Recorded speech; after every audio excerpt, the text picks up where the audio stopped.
Alright, so issue number 3 of the Ultimates takes a weird tonal shift from the rest of the series so far. The last video that we did was on issue number 2, which was this kind of hopeful, optimistic little tale about saving America, largely centered around Captain America, whereas issue 1 was largely focused on Tony Stark, Doctor Doom, and just getting the team together and seeing Ant-Man and Wasp embrace the idea of the Ultimates and give in to becoming the best versions of themselves. So the tone of the series so far has been largely upbeat, right? It's been a bit lighter. Issue number 3, however, takes it in a completely different direction, the exact opposite. You know, with just how out of left field and weird this issue felt to me, I was a little hesitant to even make a video about it. I mean, it's got some dark material in there, like largely some realistic stuff too. I mean, it's not like the most dark thing you'll ever read in a comic, not by a long shot, but there's some stuff in here that you would expect out of a documentary about some of the wrongs that the US government has committed in the past. Like, if gamma radiation and the Avengers and all this stuff existed in the real world, we would have documentaries about stuff like this. So the first page opens up seeing this massive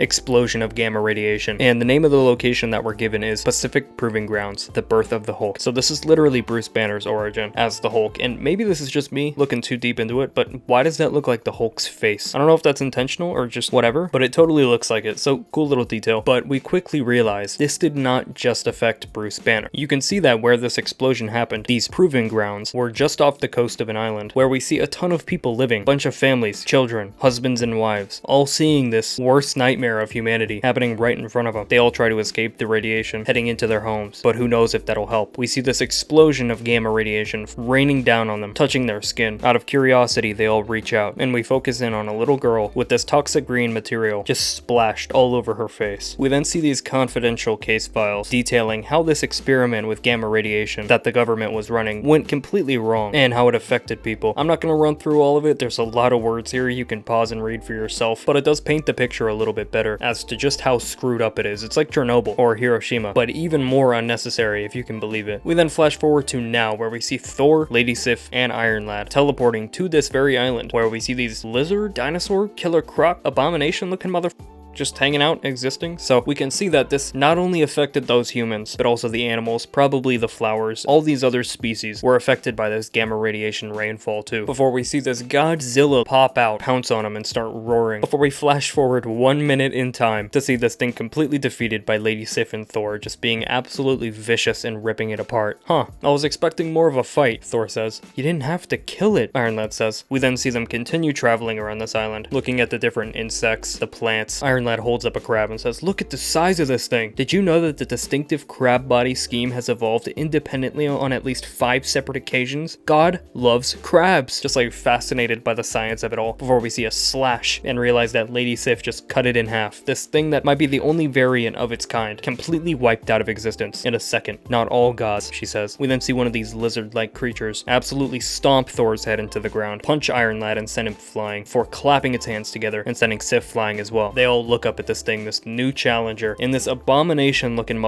Abomination if he was designed by the CW. Just like with the other lizard, pounce on him, start roaring, and getting Thor's hammer sent straight towards him. But it actually throws the hammer back, hits Thor in the face with it, before being charged by Lady Sif, who launches a number of attacks before getting swung at and sent flying again. Iron Lad tries hitting it with hand beams multiple times without piercing it at all. Thor goes full god mode, summons the lightning, twirls his hammer, uppercuts him with it, before raising his hammer to strike the final blow and being interrupted by someone yelling, "Stop! I'm the protector of this island and everything on it. You are intruders. Stop now or accept my consequences." "Wait," Iron Lad says. "We just want to talk. We mean no harm." "I've heard that before," this warrior says, walking past him, and then lulling this creature back into its slumber and transforming back into its regular form. "It's a baby. They said they selected us for our good weather and our many islands for support facilities. I was just a girl when they came, little men in white coats, surrounded by big men in green with guns. They offered us money and promised us houses. They promised us medicine and the protection of the world governments. They swore that once all the bombs had been dropped, all their experiments had been done, and all the wars had been won, they would clean up after themselves, and everything would be fine. Trust us," this so-called Dr. Banner said. "We did not believe them, and we refused. And then they dropped their bombs anyway, and they left us to live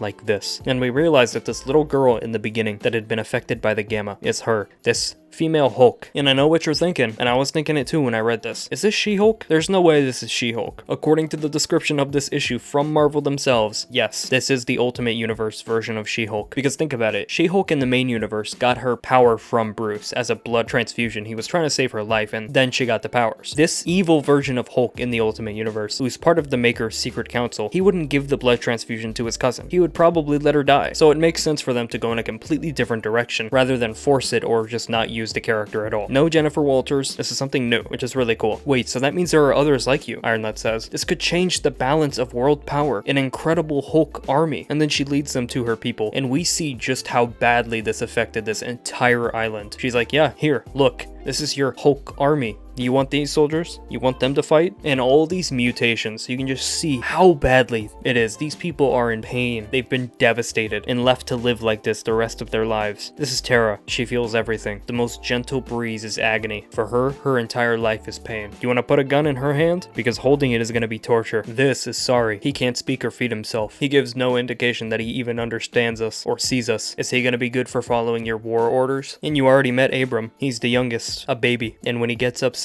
tantrums that ripped his own mother apart not long after he was born. How could he understand what he did? What is he gonna do when he's old enough to understand? How is he supposed to live with that? And we're just the lucky ones. We're the ones that survived it, but we're all sick. Hell, even the sand is sick here. Even the coconuts are contaminated. The water burns our throats. I'm sorry, I don't want to be insensitive, but you show a level of self-control that only Banner has achieved with years of guidance from the greatest psychologists, spiritualists, and mystics in the world. You're smart. You're strong, like he is. That's what we're fighting for. I know who you are. The Ultimates, terrorists. Look, we need you in this war. We've suffered enough for other people's wars. Thor and Sif then chime in. This one is everybody's war. Yours more than most. What if we helped you? We can move you somewhere else. And she cuts him off. We will not leave. This is our ancestral land. As bad as it's gotten, we will not abandon it for someone else to take after we've been attacked at it. It's one of the awful contradictions of this place. The land that kills us is the one that we would die to defend. We would rather die here than live somewhere else peacefully. You want my strength? You want my rage? You're gonna have to pay for it. Fix our island. Make it like it was before. If you can do that, then I will show you strength. Tony hesitates, unsure if that's even possible, and Lady Sif comes up from behind. You said from the beginning that you wanted to fix the world, didn't you? Before he gives in, shakes her hand, and then we see this interaction on a TV screen from afar, hearing someone say, "No,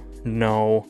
It just won't do. Trespassing on sacred land, interfering with long-running experiments, forging destabilizing alliances. No. Assemble the immortal weapons. These ultimates are starting to make me angry." And we see the Hulk himself getting ready to fight the team that he should be fighting alongside. And the fact that he's been monitoring this island in order to see the interaction and still letting them suffer despite how smart he is, just shows how different this version of Bruce is and how interesting this universe is as a whole. I love seeing these completely unrecognizable different versions of the characters and getting to uncover different layers of what makes them them in this universe. And I cannot wait to see more of Hulk and just how screwed up he can be. It's very, very interesting to me. But yeah, at the bottom of this final page, we can see 15 months remaining, so the countdown is still going. Remember, this is counting down to when the Maker comes back. So it is just winding down more and more every single issue. Let me know your thoughts on this issue. Subscribe if you haven't already. But yeah, that is the video. Thank you for watching.